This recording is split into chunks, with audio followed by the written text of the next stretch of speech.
28.5 বর্গ কিলোমিটারের সিরাজগঞ্জ শহরে বসবাস প্রায় 4.5 লাখ মানুষের। এছাড়া জীবিকার তাগিদে প্রতিদিন গ্রামগঞ্জ থেকেও শহরে আসেন কয়েক হাজার মানুষ।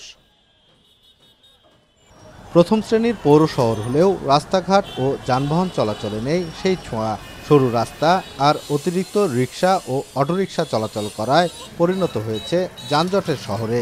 শহরে চলাচলের জন্য 4700 রিকশা নিবন্ধন দিলেও চলাচল করছে 3 গুণ ব্যাটারি চালিত রিকশা ও অটোরিকশা। এতে প্রতিনিয়ত বাড়ছে যানজট, ভোগান্তি পোহাচ্ছে শহরবাসী।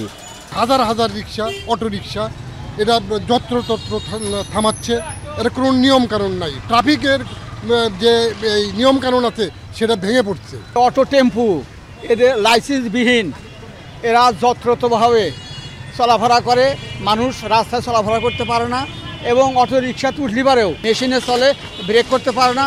বহু মানুষ অ্যাক্সিডেন্ট হয়ে আহত এবং নিহত হইতেছে। আমার পেছনে যে সিএনজি আর অটোরিকশাগুলো রয়েছে এগুলোই প্রতিনিয়ত সিরাজগঞ্জ শহর সহ আঞ্চলিক সড়কগুলো দাপিয়ে বেড়াচ্ছে। তবে বিআরটিএ কর্তৃপক্ষ বলছে এসব যানবাহনের কোনোটিরই নেই বৈধ কাগজপত্র।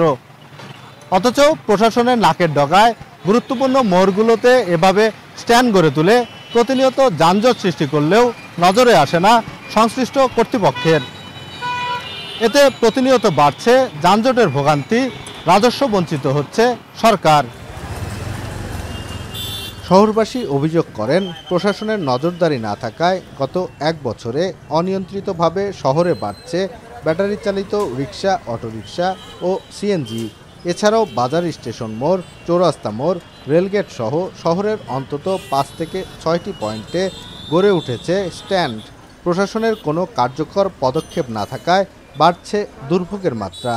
অবৈধ সিএনজি, 3 হুইলার, ব্যাটারি চালিত টেসলা, যেটা কারণে মূলত সড়কে অ্যাক্সিডেন্টগুলি বেশি হচ্ছে, সেইগুলিতে আপনার কোনো রকম বাছবিচার নাই, তাদের জন্য কোনো রকম আইন শৃঙ্খলা নাই। বাইকারদের ধরতেছে, বাট অন্যান্য যানবাহন তাদের সামনেই আছে, তাদেরকে আমি চেক করতে দেখি না, নজরে পড়ে না, আমার চোখে পড়ে না। এখানে রাস্তার দুপাশে সিএনজি অটোরিকশা, এরা রাস্তার দুই পাশে এমনভাবে জায়গা দখল করে রাখে যে মানুষের চলাচলের সমস্যার সৃষ্টি হয়।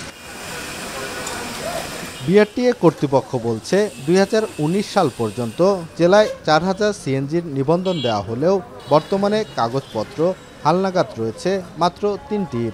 তবে সিএনজি সহ অবৈধ যানবাহন বন্ধে অভিযান পরিচালনা করা হচ্ছে বলছেন প্রশাসন। আমরা তো মোবাইল কোর্টের বাইরে আমাদের কোনো কিছু করণীয় নাই, আমরা তো গাড়ির মামলা দিতে পারি না।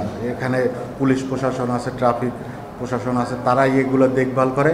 আমরা নির্বাহী ম্যাজিস্ট্রেটের মাধ্যমে বিআরটিএর মোবাইল কোর্ট পরিচালনা করা হয়।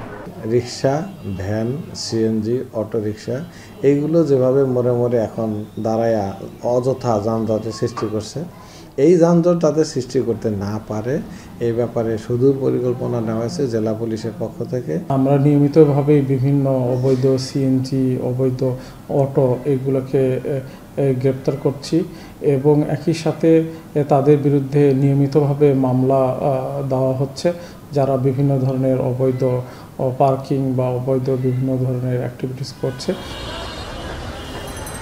জেলা ট্রাফিক পুলিশের তথ্য মতে গত 3 মাসে সিরাজগঞ্জে সহস্রাধিক মামলা থেকে প্রায় অর্ধ কোটি টাকার রাজস্ব আদায় হয়েছে। তবে ট্রাফিক পুলিশের তৎপরতা বৃদ্ধি সহ যানজট নিরসনে সমন্বিত উদ্যোগের দাবি শহরবাসীর।